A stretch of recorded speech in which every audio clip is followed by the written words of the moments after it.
Hello guys, welcome back to our channel.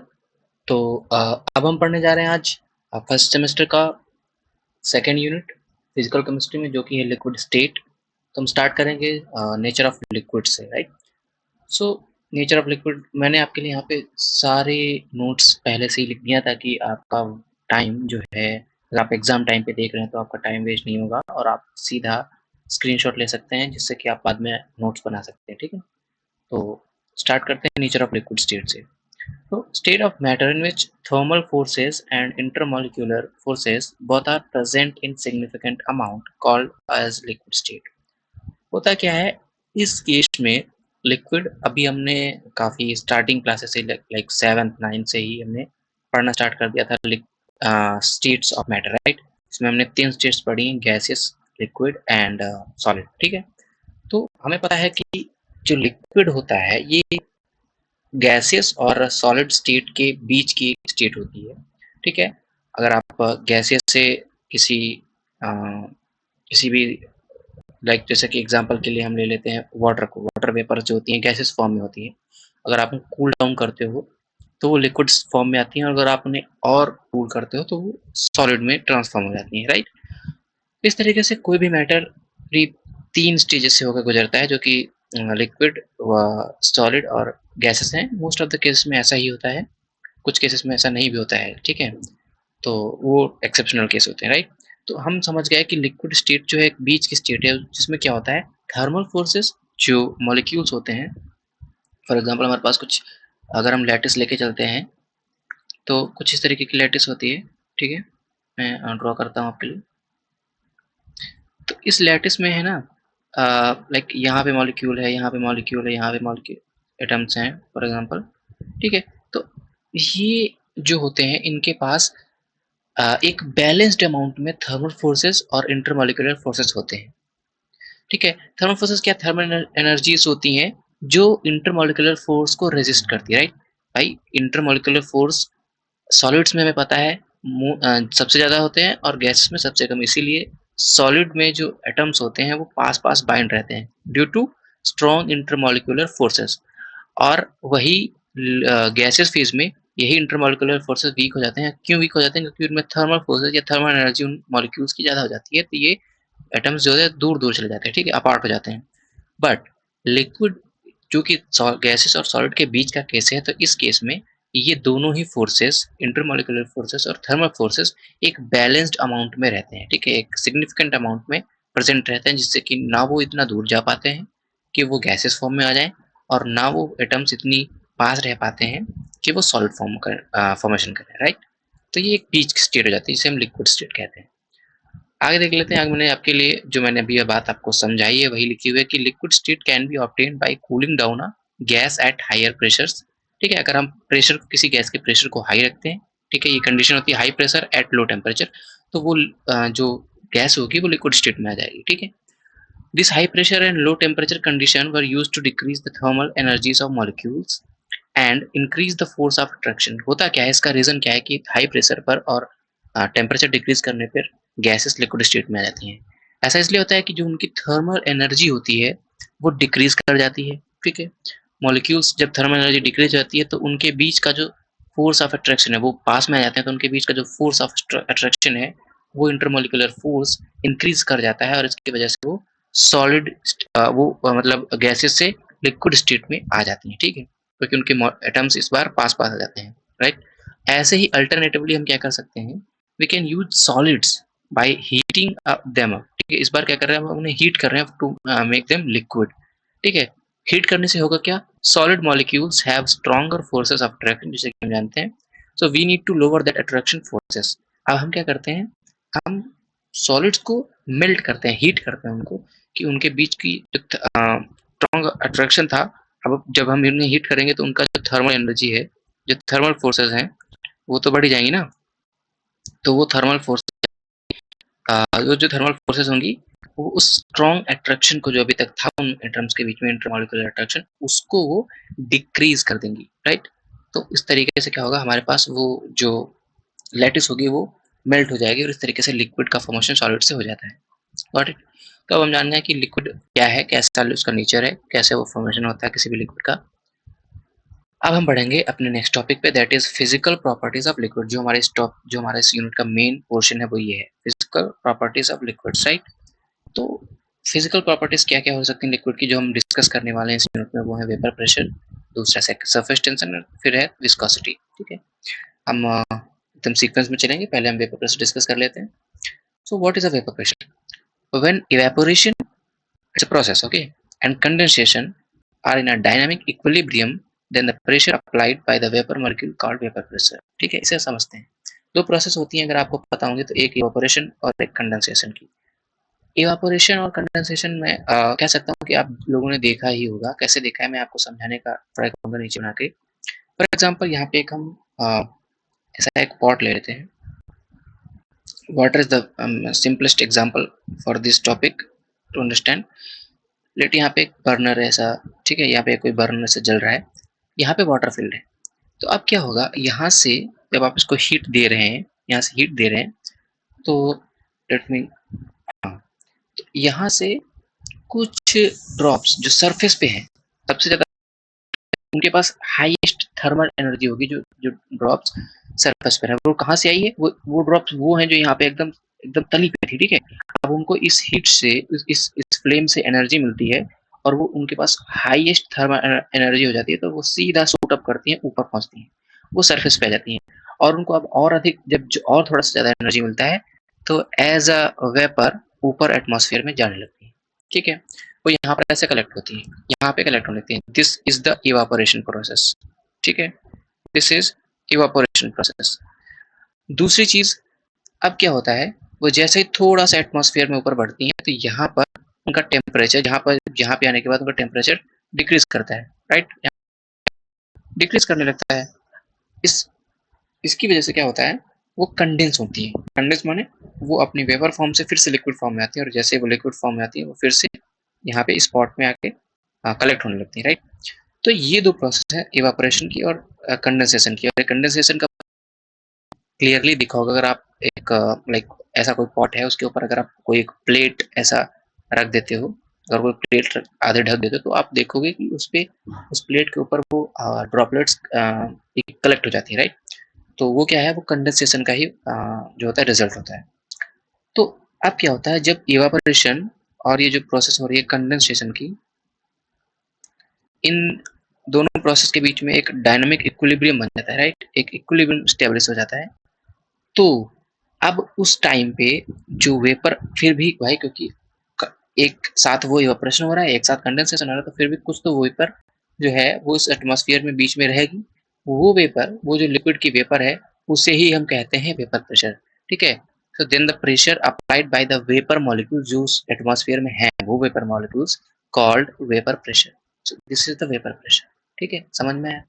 तो it is the same constant pressure, इस word पे ध्यान देना। It is the same constant pressure which is required to convert a gas into a liquid when the former is below its critical temperature। Why it is written that it is a constant pressure? तो ये constant pressure इसलिए है, for example अगर आप ऐसा imagine करो कि यहाँ पे इवापोरेशन ही होता जा रहा है, इवापोरेशन ही होता जा रहा है, तो सारा का सारा लिक्विड एटमॉस्फेयर में चला जाएगा, सारा चला जाएगा। तो हम प्रेशर, तो वेपर मॉलिक्यूल्स बचेंगे ही नहीं, मतलब एक एक लिमिटेड प्लेस में नहीं बचेंगे, तो प्रेशर कैसे लगेगा? ठीक है, तो होता क्या है, इन वेपर प्रेशर जनरेट करने के लिए, किसी भी लिक्विड का वेपर प्रेशर हमको अगर चाहिए, तो उसके लिए कंडेंसेशन और इवापोरेशन दोनों प्रोसेसेस इंपॉर्टेंट है। वो जब एक इक्विलिब्रियम में आ जाती हैं, तो एक limited amount of vapour molecules ही उस एटमॉस्फेयर में होते हैं। फॉर एग्जांपल हमने ये प्लेट ढक दी है, तो एक लिमिटेड अमाउंट ऑफ मॉलिक्यूल्स ही इस एनवायरनमेंट में यहाँ पे कलेक्ट हो पाएंगे, और उन लिमिटेड नंबर ऑफ मॉलिक्यूल से एक लिमिटेड नंबर ऑफ वेपर, एक limited amount of vapour pressure he generate होगा। ठीक है, इसलिए लिखा गया कि एक कांस्टेंट प्रेशर, ठीक है, जो रिक्वायर होता है किसी गैस को लिक्विड में कन्वर्ट करने के लिए, राइट। अब हम इसका समझते हैं, अगला टॉपिक क्या है, बॉइलिंग पॉइंट। ठीक है, बॉइलिंग पॉइंट क्या होता है, it is the external pressure if the external pressure have some definite value। ठीक है, it is possible to raise the temperature of liquid so that vapor pressure of liquid increases and become equal to external pressure। अभी हमने देखा था कि अगर कुछ external pressure है, भाई एटमॉस्फेयर का एक्सटर्नल प्रेशर तो लगता है, ये जो हमने पॉट यहाँ पे रखा हुआ है इसके ऊपर जो एटमॉस्फेयर है, इस एटमॉस्फेयर पे कोई ना कोई तो एक्सटर्नल प्रेशर लग ही रहा है, ठीक है, इन्वायरमेंट के द्वारा।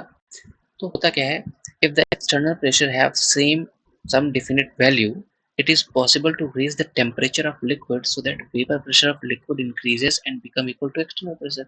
अब क्या है, मान लिया मैंने एक प्लेट यहाँ पे ऐसे रखी हुई है, जो नीचे में यहाँ पे ड्रॉ करता हूँ एक बार फिर से इसी चीज को।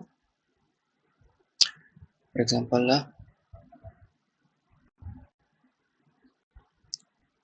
I will draw this like, ये हमारा एक पॉट है, इसमें वाटर फिल्ड है पूरा, ठीक, नीचे फ्लेम भी है, ठीक है। अब क्या हो रहा है, यहाँ पे लेट सपोज एटमॉस्फेरिक प्रेशर है, राइट, 180 का एटमॉस्फेरिक प्रेशर है। अब क्या है, यहाँ से जो वेपर मॉलिक्यूल उठेंगे, यहाँ से जो वेपर के मॉलिक्यूल उठ रहे हैं वो कुछ इस तरीके से यहाँ पे इस एनवायरनमेंट में कलेक्ट हो रहे हैं और यहाँ पे एक वेपर प्रेशर जनरेट कर रहे हैं, राइट। ये क्या है, ये है vapour pressure of liquid, vapour pressure of liquid, और ये एटमॉस्फेरिक प्रेशर है, ये एटमॉस्फेरिक प्रेशर है, राइट। ये एटमॉस्फेरिक प्रेशर हो गया और ये वेपर प्रेशर है लिक्विड का। तो जैसे ही ये वेपर प्रेशर इसके इक्वल हो जाएगा, ये एटमॉस्फेरिक प्रेशर और ये वेपर प्रेशर अगर इक्वल हो जाता है, तो उस टाइम पे इस लिक्विड का इस सिस्टम का जो टेम्परेचर होगा, इस सिस्टम का जो टेम्परेचर होगा at that point of time, वो टेम्परेचर कहलाएगा boiling point of that liquid, और उस टाइम पे जो लिक्विड इसमें फिल होगा वो बॉइल हो रहा होगा, राइट। बहुत इजी तरीके से मैंने आपको समझाया हुआ है कि क्या है बॉइलिंग पॉइंट। बॉइलिंग पॉइंट जो डेफिनेशन मैंने यहाँ पे लिखी हुई है वही मैंने नीचे आपको समझाई है कि if the external pressure have, if the external pressure have some definite value, let's suppose वो 1 atm है, that is 1.3 kilopascal, ठीक है, it is difficult to raise the temperature of liquid so that vapor pressure of liquid increases and become equal to external pressure। उस temperature पे जहाँ पर vapour pressure liquid का और एटमॉस्फेरिक प्रेशर इक्वल हो जाते हैं, यानी कि जो लिक्विड का वेपर प्रेशर है वो 1 atm के इक्वल हो जाता है, 1 atm हो जाता है, उस टेम्परेचर पे हर लिक्विड के लिए वो टेम्परेचर अलग होगा, भाई, ठीक है। वाटर के लिए वो टेम्परेचर होता है 100 डिग्री सेल्सियस, यानी कि 100 डिग्री सेल्सियस पर जब हम वाटर को रख देते हैं तो उस टाइम पे जो वाटर वेपर्स होती हैं वो 1 atm का प्रेशर जनरेट कर पा रही होती हैं, ठीक है। अब सिंपलर वर्ड में आपको समझ में आएगा कि अगर वाटर का एग्जाम्पल लेके चलते हैं तो 100 डिग्री सेल्सियस पर वाटर में जो वेपर्स उठ रही होती हैं वो 1 atm 1 एटमॉस्फेरिक प्रेशर जनरेट कर रही होती हैं, that is equals to external pressure. Normal condition में 1 atm प्रेशर होता है, ठीक है। तो वो हो गया एक्सटर्नल प्रेशर हमारा, और वाटर का जो 100 डिग्री सेल्सियस पर वेपर प्रेशर है दैट इज 1 atm। तो इसीलिए 100 degree Celsius is the boiling point of water, ठीक है। At that time liquid starts boiling and bubbles of vapour formed within the liquid starts to escape the surface of liquid, that is temperature, the temperature is called the boiling point। मैंने अभी आपको यही same नीचे समझा दिया आराम से, तो आपको ये वाला पोर्शन क्लियर हुआ होगा अच्छे से, ठीक है। आप ये डिफिनेशन जो मैंने लिखी है यही समझाई है, आप इसका स्क्रीनशॉट भी ले सकते हैं फॉर मेकिंग नोट्स।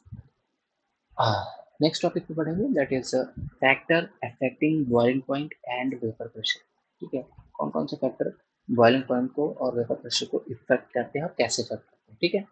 दो फैक्टर हम डिस्कस करेंगे इसमें, एक पहला जो हमारा टेम्परेचर का और दूसरा है हमारा इम्प्योरिटीज का, ठीक है। तो टेम्परेचर का फैक्टर कैसे अफेक्ट कर सकता है बॉइलिंग पॉइंट को और वेपर प्रेशर को समझने का प्रयास करेंगे, ठीक है। तो temperature plays a vital role in affecting the vapour pressure, ठीक है। होता क्या है, जब हम टेम्परेचर इंक्रीज करते हैं, जब हम टेम्परेचर इंक्रीज करते हैं, increase in temperature of a liquid results in increase of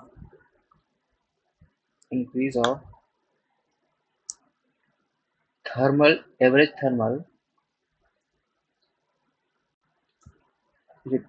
increase of average thermal energy of molecules या atoms कह सकते हैं, या average thermal energies of molecules, right। इस जब किसी भी टेम्परेचर लिक्विड की हमने टेम्परेचर रेज कर दिया तो उसकी जो एवरेज थर्मल एनर्जी है वो बढ़ गई। अब एवरेज थर्मल एनर्जी बढ़ गई तो इसका उल्टा क्या, इसका रिजल्ट क्या होगा, strong intermolecular attraction between molecules will now be demolished, right? वो जो स्ट्रक्चर उनके मॉलिक्यूल्स के बीच में इंटरमोलिकुलर फोर्स लग रहा था अब वो वीक हो जाएगा। थर्मल एनर्जी बढ़ गई लेकिन मॉलिक्यूल्स जो है ना अब स्पीड से मूवमेंट करने लगे जाएंगे। स्पीड से मूवमेंट करने की वजह से उनका जो इंटरमोलिकुलर फोर्सेज होंगे, जैसे कि अभी यहाँ पे दो मॉलिक्यूल्स हम अगर लेते हैं उनके बीच में जो स्ट्रॉन्ग इंटरमोलिकुलर फोर्स था, अट्रैक्शन फोर्स था ना, थर्मल एनर्जी के मिलते ही वो एक दूसरे से दूर हो जाएंगे और उनके बीच में वीक इंटरेक्शन हो जाएगा। ठीक है, अब इससे होगा क्या, इंक्रीज इन टेम्परेचर ने तो पहले तो कर दिया, थर्मल एनर्जी को बढ़ा दिया, वीक इंटरमोलिकुलर फोर्सेस को वीक कर दिया। तो अब इजीली वो मॉलिक्यूल्स, वो लिक्विड के मॉलिक्यूल जो एक ऐसा लिक्विड था, यहाँ पे जो सरफेस पे मॉलिक्यूल थे अभी उनके बीच में थोड़ा सा इंटरमोलिकुलर फोर्सेस थे, अब वो वीक हो गए हैं तो वो इजीली इस सरफेस से स्केप कर सकते हैं।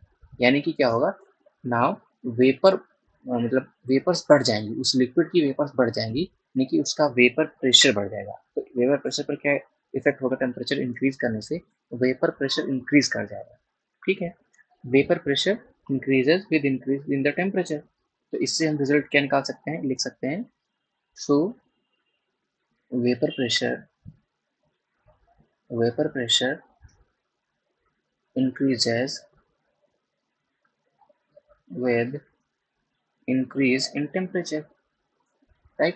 हमने अभी भी देखा कि भैया अगर थर्मल एनर्जीज बढ़ गई, इंटरमोलिकुलर फोर्सेस वीक हो गए, तो वो मॉलिक्यूल्स अब थोड़ा और आसानी से और ज़्यादा अमाउंट में सरफेस को छोड़कर वेपर में कन्वर्ट हो जाएंगे और इस तरीके से वेपर प्रेशर बढ़ जाएगा। ठीक है भाई, जब जितना ज़्यादा वेपर उतना ज़्यादा वेपर प्रेशर, राइट, सिंपल सा फॉर्मूला। Okay, so now we will discuss how impurities can affect the boiling point and the vapor pressure, right? तो impurities के लिए हम देख लेते हैं। So we write here impurities, the vapor pressure of a liquid invariably decrease with non-volatile impurities।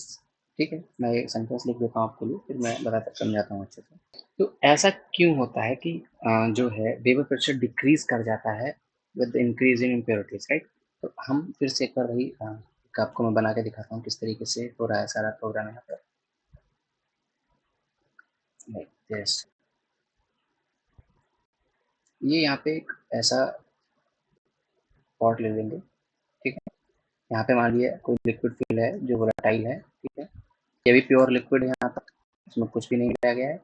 और फिर उसके बाद लेट सपोज हम इसमें कोई इम्प्योरिटी ऐड कर देते हैं, राइट। ठीक, this is the impurity and specifically it is non volatile impurity, right. So ये वोलेटाइल नहीं है इसलिए इसके पेपर्स नहीं बनने वाले, और ये इसमें मिक्स कर दी गई है अच्छे से इस लिक्विड में जो कि वोलेटाइल था, ठीक है। सो अब क्या होगा, अब ये होगा अगर इसमें हम यहाँ से फ्लेम देंगे तो इस केस में अब कुछ मॉलिक्यूल्स इस इम्प्योरिटी के भी सरफेस पे, राइट, इस इम्प्योरिटी के भी मॉलिक्यूल सरफेस पे हैं, और साथ ही साथ हमारा जो लिक्विड था जो कि अब सॉल्वेंट का काम कर रहा है, उसके कुछ मॉलिक्यूल्स भी सरफेस पे हैं, बट उतने मॉलिक्यूल्स गैदर नहीं हो सकते सरफेस पे जितने कि पहले थे, क्योंकि अब कुछ मॉलिक्यूल्स का प्लेस उसने ले लिया है, इम्प्योरिटी ने। तो now laser number of solvent या you can lesser number of liquid will vaporize here, right। कुछ कम नंबर ही यहाँ पे वेपर के फॉर्म में कलेक्ट हो पाएंगे, क्योंकि जो पहले मान लिया फॉर एग्जांपल पहले जो दूसरा केस ले लेते हैं हम यहाँ पे, एक जब इसमें कोई लिक्विड नहीं था, सॉरी जब इसमें कोई इम्प्योरिटी नहीं थी, सिर्फ प्योर फॉर्म में लिक्विड ही भरा हुआ था। अगर इस केस में केस 2 है ये और ये केस 1 है, इसमें इम्प्योरिटीज ऐड है, इसमें इम्प्योरिटीज नहीं है।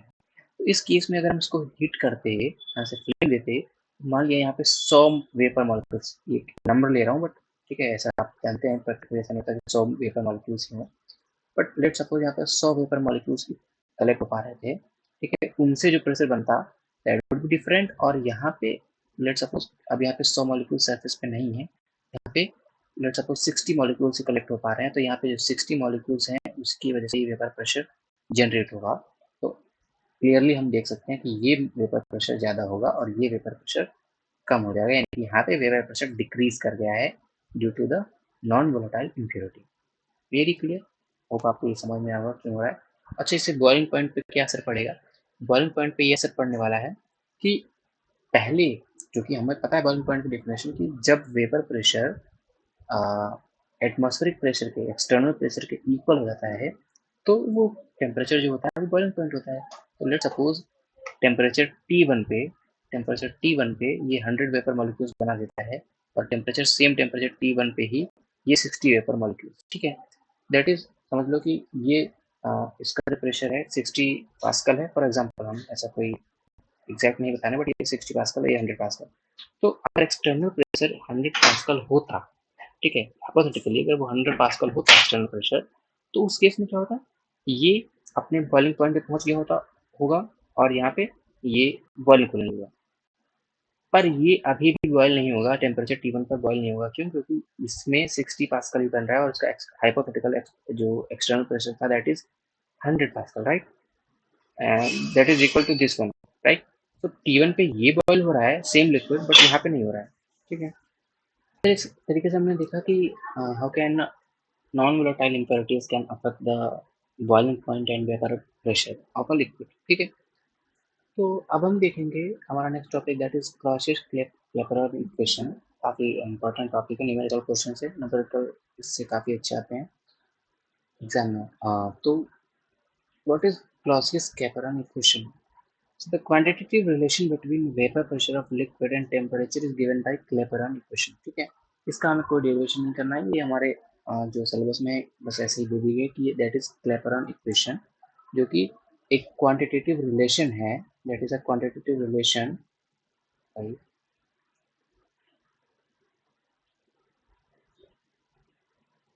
there is a quantitative relation between vapor pressure of a liquid and temperature, ठीक है।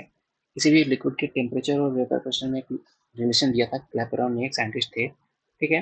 तो उनके हिसाब से ये एक रिलेशन बन के तैयार हुआ था, that is known as Clapeyron equation, ठीक है। इसमें फर्दर थोड़े से मॉडिफिकेशन आर क्लॉसियस के द्वारा किए गए, वो हम इसे हम क्लासियस क्लैपेरॉन इक्वेशन कहते हैं, जब हम पढ़ेंगे। एक बार फेमिलियर हो जाते हैं कि इसमें जो टर्म्स दी हुई है उनका क्या मतलब है। That is dp upon dt equals to delta vap hm upon t into vmv minus vml। इसमें क्या मतलब है इन टर्म्स का, where delta h delta vaporisation, hm is molar enthalpy of vaporisation, ठीक है। vmv that is molar volume of vapour, ठीक है, vapour phase, and vml is molar volume of liquid, right. और dp by dt is the rate of change of in pressure with respect to temperature, ठीक है। ये सारी चीजें आपको समझ में आ गई, इन टर्म्स का क्या मतलब है यहाँ पे। अब हम देखेंगे क्या इसमें मॉडिफिकेशन किए गए हैं। तो जो इक्वेशन वन है हमारी, दैट इज इक्वेशन वन, इस चीज़ को आप ध्यान में रखिएगा, या अपनी कॉपी पे कहीं लिख लीजिए तो आपको ये याद रहेगी। So equation one can be modified by making following consideration suggested by R classes. R classes में क्या किया, कुछ क्लैपेरॉन इक्वेशन को उठाया और उसमें कुछ मॉडिफिकेशंस किए, हाँ ठीक है, कुछ एजम्पशंस के बेस पे कुछ मॉडिफिकेशन किए। वो क्या थे, क्या कंडीशंस थी। पहली कंडीशन उन्होंने दी कि molar volume of liquid is negligible in comparison with molar volume of vapour, ठीक है। क्या कहा कि जो यहाँ पे इस फॉर्मूले में दो चीज़ें दी हुई थी हमारे पास, पहला था VMV that is molar volume of vapour, और दूसरा था VML that is molar volume of liquid. तो उन्होंने कहा कि ये जो दो चीज़ें हैं, इसमें से मोलर वॉल्यूम ऑफ वेपर जो है वो ग्रेटर है, ठीक है। किससे ग्रेटर है? मोलर वॉल्यूम ऑफ लिक्विड से। मोलर वॉल्यूम ऑफ लिक्विड उनके हिसाब से एकदम नेग्लिजिबल था, ठीक है। तो एक ये कंसिडरेशन बनाई। तो इस कंसिडरेशन से क्या हुआ, इस कंडीशन से जो हमारा वी एम एल था, जो ये फॉर्मूले का पोर्शन था V M V minus V M L, ये लगभग लगभग इक्वल हो गया वी एम वी के, क्योंकि ये अमाउंट काफ़ी छोटा था, इसको माइनस करने से कोई ज़्यादा इफेक्ट नहीं पड़ रहा था, तो that would be equal to V M V, right, molar volume of vapour, ठीक है। पहली कंसिडरेशन ये हो गई। दूसरा उन्होंने क्या बताया कि if the vapour of liquid follows ideal gas law, मतलब जो भी वो वेपर, किसी भी लिक्विड की वेपर है, अगर वो आइडियल गैस लॉ को फॉलो करती है, तो उसको हम इस तरीके से लिख सकते हैं, ठीक है। ये वही अपना पीवी इक्वल्स टू एनआरटी वाला फॉर्मूला, राइट। तो इसमें क्या हो गया है, इसको अगर हम मोलर ले लेते हैं तो एन इक्वल्स टू वन हो जाता है, अगर एन इक्वल्स टू वन है तो ये वी एम हो जाता है, मोलर वॉल्यूम हो जाता है। और n इक्वल्स टू 1 है तो RT अपॉन P हो जाएगा, दैट इज रिटन है, राइट। तो ये मोलर वॉल्यूम कब होगा इसके RT अपॉन P के बराबर, जब वो लिक्विड जो है, उस लिक्विड के जो वेपर्स हैं वो आइडियल गैस लॉस को फॉलो कर रहे हैं, ठीक है। तो ये दो कंसिडरेशंस को अगर हम पुट अप करते हैं इक्वेशन नंबर 1 में by using these approximations, equation 1 can be written as, कैसे लिखी जा सकती है, हम उसको लिख सकते हैं इस तरीके से। पहले तो हमने VMV माइनस VML को इसके VMV को लिख दिया, फिर उसके बाद हमने क्या किया, इसकी जगह पे VMV की जगह पे ये वाला फॉर्मूला जो था, ये फॉर्मूला पुट कर दिया है RT अपॉन P। तो उसे हम रीअरेंज कर लेंगे कुछ इस तरीके से, इक्वेशन रीअरेंज होकर हमारे पास ये इक्वेशन बन के आ जाती है, ठीक है। ये इक्वेशन हमारे पास आ जाएगी। अब इस इक्वेशन को हम फर्दर और सॉल्व करेंगे, कैसे सॉल्व करेंगे, ये P यहाँ पे आ जाएगा, ये वाला P जो था ये P यहाँ पे आ गया, और ये एक फॉर्म इसको हमने ऐसे दे दी है। अब इस इक्वेशन नंबर 2 को, इसको इक्वेशन नंबर 2 को लेंगे और इस इक्वेशन नंबर 2 को हम इंटीग्रेट करेंगे, ठीक है।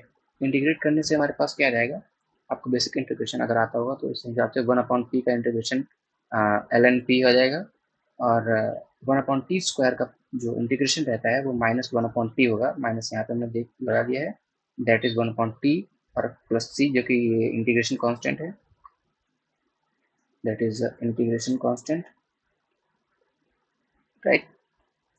तो अभी क्या होगा, this equation is known as Clausius Clapeyron equation, जो ये इक्वेशन हमारे बन के आई है, this is Clausius Clapeyron equation, ठीक है। तो सिंपल था, बहुत ही सिंपल था कि हमने क्लैपेरॉन इक्वेशन हमको गिवन थी यहाँ पे, और उसको हमने दो आर क्लॉसेस के द्वारा सजेस्टेड, जो आर क्लॉसेस साइंटिस्ट के द्वारा सजेस्टेड दो कंडीशन के हिसाब से इसे मॉडिफाई कर लिया। ये थी हमारी क्लैपेरॉन इक्वेशन, इसको हमने इन दो कंडीशंस के हिसाब से मॉडिफाई किया, और बाद में इंटीग्रेट करते हुए हमने अपनी नई इक्वेशन पाली, जिसे हम कहते हैं क्लॉसियस कैपेरॉन इक्वेशन, ठीक है। ये फॉर्मूला जो है काफ़ी ज़्यादा न्यूमेरिकल क्वेश्चन में आता है, क्वेश्चन एग्जाम में इसके बहुत सारे आते हैं।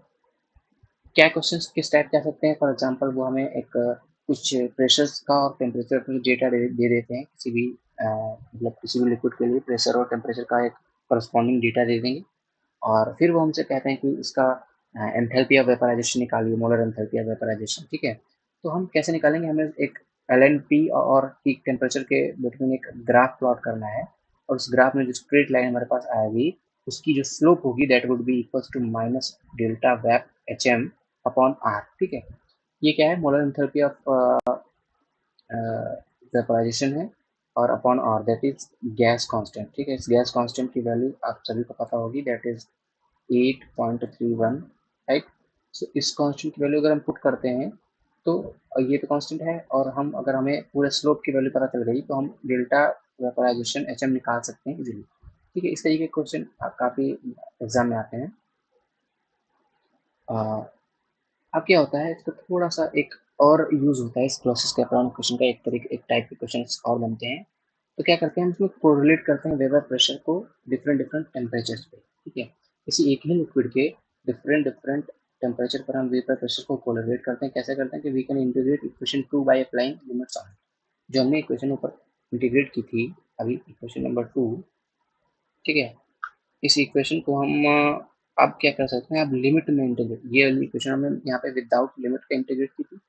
अब इसी इक्वेशन को जब हम विद लिमिट्स, यानी कि अगर हम कुछ लिमिट अप्लाई कर देते हैं for two different temperature and two different vapour pressures, तो मान लिया टेम्परेचर T1 पे P1 प्रेशर होता है और T2 पे P2 प्रेशर होता है, तो उसे जब लिमिट लगा के सॉल्व करते हैं तो हमारे पास कुछ इस तरीके की फॉर्म आ जाती है, right. That is also Clausius Clapeyron equation. तो इसमें हम, अगर हमें दो टेम्परेचर गिवन है, ठीक है, अगर गिवन पोर्शन में हमारे पास T1 और T2 है, और P1 भी है बट हम P2 नहीं जानते हैं, तो हम P2 यहाँ से कैलकुलेट कर सकते हैं, या कोई एक टेम्परेचर कर सकते हैं। अगर हमें तीन क्वांटिटीज पता है कोई भी, तो हम चौथी क्वांटिटी अपने आप इस फॉर्मूले से निकाल सकते हैं, right. So that is the application of Clausius Clapeyron equation, ठीक है। तो अभी तक काफ़ी हद तक आपको ये समझ में आ गई होगी मुझे लगता है। अगर आपको समझ में आ रही है फिर से एक बार ट्राई करना, बहुत ईजी है, समझ में आ जाए, राइट।